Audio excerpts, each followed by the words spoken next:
His name is Albert Pike. And he was born in the year 1809, 1891. And why he's important is that he's considered the grand architect of American Freemasonry. Why American Freemasonry is important is that it's the people who control the American government. 1/3 of all American presidents were Freemasons. Okay? And these people today control the American military, the national security apparatus, the CIA, the FBI. All right? They're not called the Freemasons, but they go back to the Freemasons. So they share the similar ideas of the Freemasons.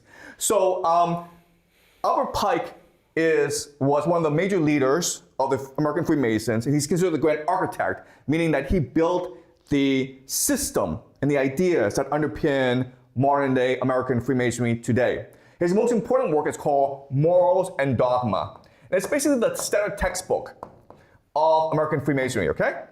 So we're going to look at a few passages from Morals and Dogma. And I know they're a bit long, but it's very important for us to understand how they think, okay? So I'm going to read the first part, and then Alan, if you could help me read this part, okay? So I'll read the first part. The rough ashlar, okay, this is the ashlar, guys, which is a stone, is a people as a mass, rude and unorganized. So society is diverse, it's chaotic, and we, the Freemasons, our objective in life is to create order out of chaos. The perfect ashlar, okay, or typical stone, symbol of perfection, is the state. The purpose of government is to create order out of chaos, to perfect humanity. The rulers deriving their powers from the consent of the governed, the Constitution and laws speaking the will of the people. The government, harmonious, symmetrical, efficient, its powers properly distributed and duly adjusted in equilibrium. Okay, so think of society as a forest. No, a forest is chaotic. There are diseases in a forest. It could burn down. What we really want to do is create a temple of stone that is perfect, that is eternal, that is divine. Okay? We want to burn down the forest and build a temple with our bare hands. I know God was the one who created the forest, but God willed us to perfect his work. If we delineate a cube on a plane surface, okay, we have visible 3 faces and 9 external lines drawn between 7 points. The complete cube has 3 more faces, making 6, 3 more lines, making 12, and 1 more point, making 8. As the number 12 includes the sacred numbers 3, 5, 7, and 3 times 3, or 9, is produced by adding the sacred number 3 to 9, while its own 2 figures, 1 to the unit of monad and duad, added together make the same sacred number 3. It was called the perfect number, and the cube became a symbol of perfection, okay? So this is God. What we're trying to do is we're trying to create God on earth. And how we know it's God? Because it is perfection itself. How do we know it's perfection? Because of mathematics, geometry, okay? Geometry is a language of God. Once you understand geometry, you understand how God thinks. So the cube is perfect, so we want to turn society into a cube. In fact, we want to turn everyone into a cube. And how do we do so? Artificial intelligence, guys, okay? Artificial intelligence. Okay, all right, so again, the idea is we want to read them in order to understand the essence of their thinking. Okay, so let's now move on, okay? Can you read, Alan? Nevertheless, Masonry, which is morality and philosophy, must not cease to do its duty. We never know at what moment success awaits our efforts. Generally, when most unexpected, nor with what effect or efforts are or are not to be attended. Succeed or fail, Masonry must not bow to arrow or succumb under discouragement. There was at Rome a few Carthaginian soldiers taken prisoners who refused to bow to Flaminius and had little of Hannibal's magnanimity. Masons should possess an equal greatness of soul. Masonry should be an energy, finding its aim and effect in the ameliorations of mankind. So Socrates should enter into Adam and produce Marcus Aurelius. In other words, bring forth from the man of enjoyment, the man of wisdom.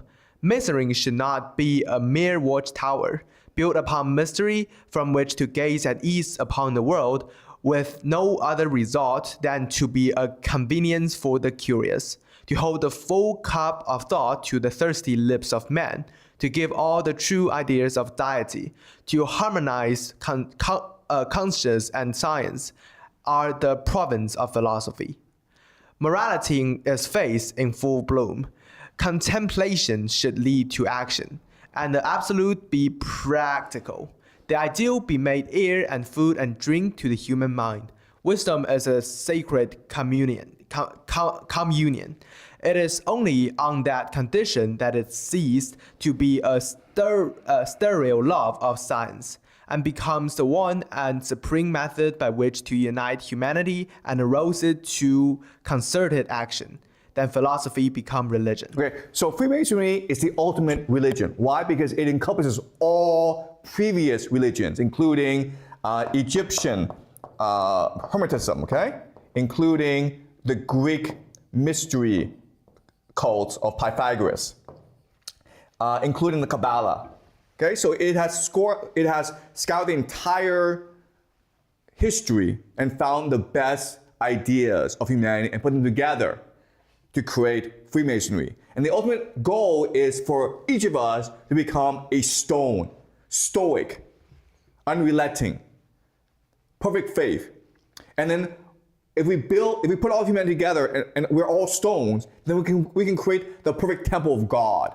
Okay, we can create God on earth. So imagine a pyramid, and we're all stone in the pyramid. And we all have responsibility to become that stone through faith, through practice, through reflection, okay? So Socrates should enter into Adam and produce Marcus Aurelius.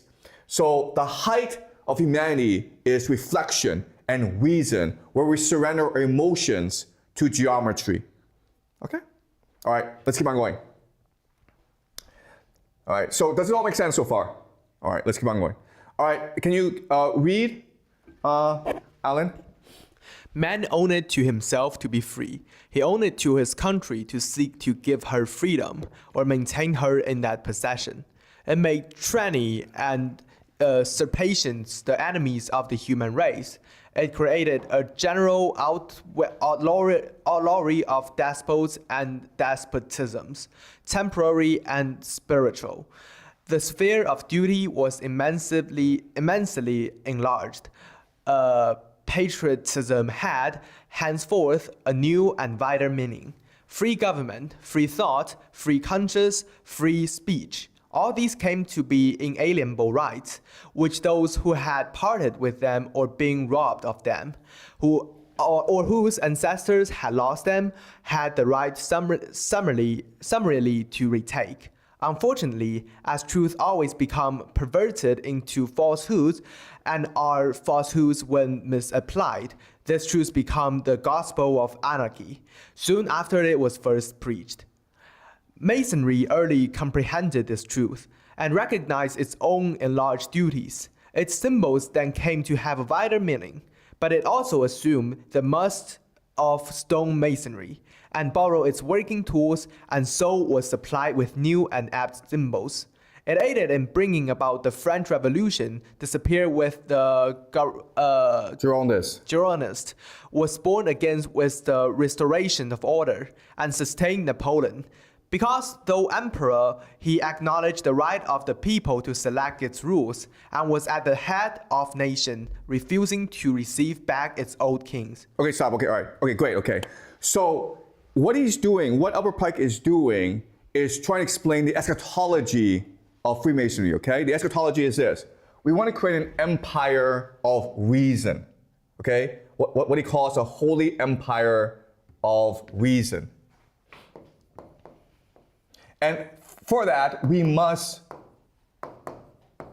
create revolutions around the world, okay? And what he's doing is he's trying to say that this is a crusade, and we go back to the time of the Knights Templars.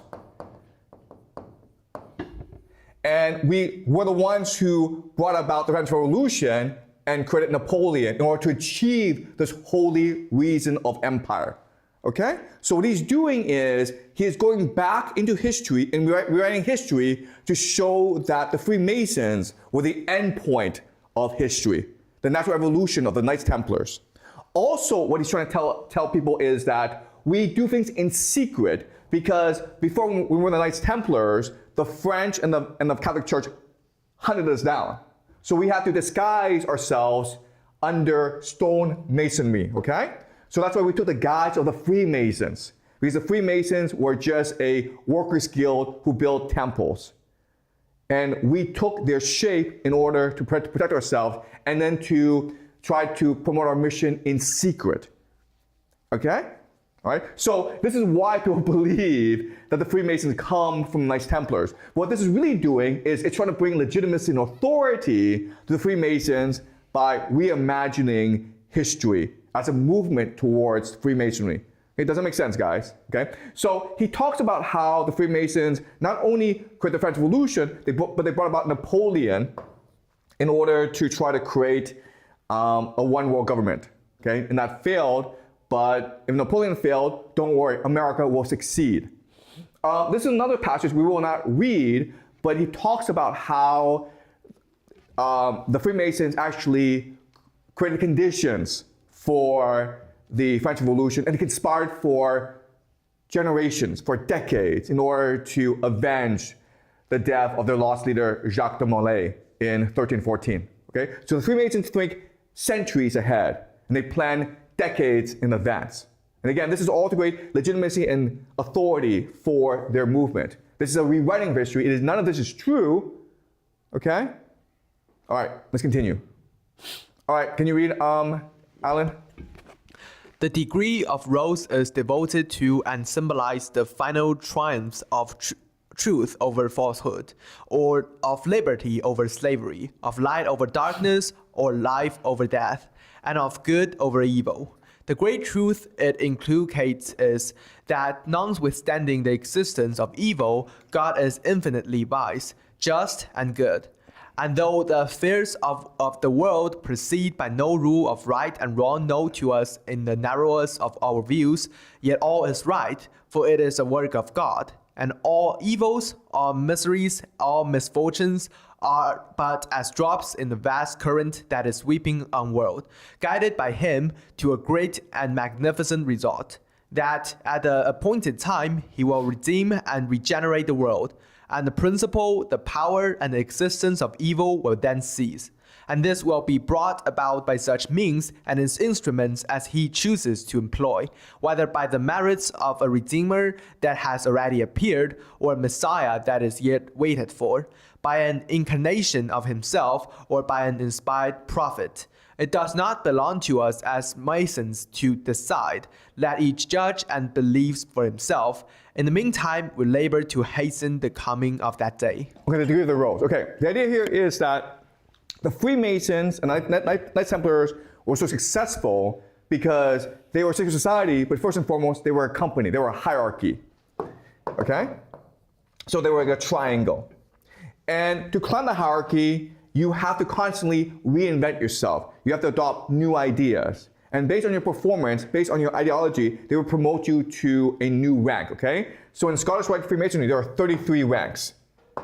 And you just climb up higher and higher. And each time you climb the rank, they will teach you a new way of understanding the world. And based on your fluidity, based on your mental flexibility, you'll climb higher and higher, okay? So they're trying to train you into a mastery of knowledge, okay? And that's why they're so successful. All right, can you read, Alan?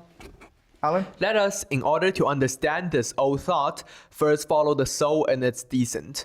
The sphere or heaven of the fixed stars was that holy region, and those Elysian fields that were the native domicile of souls, and the place to which they reascended when they had recovered their primitive purity and simplicity. From that luminous region that the soul set forth, when it journeyed toward the body, a destination which it did not reach until it had undergone 3 degradations, designated by the name of death. Okay, stop. Okay, all right. So this passage just shows you that the Freemasons are trying to incorporate all philosophies, including the Kabbalah,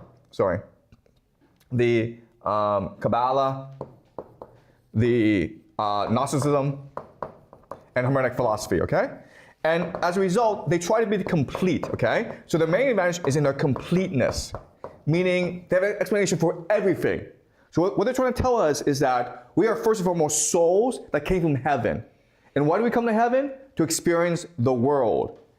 And we become trapped in our bodies because our bodies want to experience sensual pleasures, but our souls want to only experience spiritual pleasures. So the world is a spiritual war in ourselves, between our material selves, which want sex, food, and money, and our spiritual selves that seek connection with reason, okay? And the way to defeat ourselves is through geometry, by turning ourselves into a sacred cube that connects back to the divine.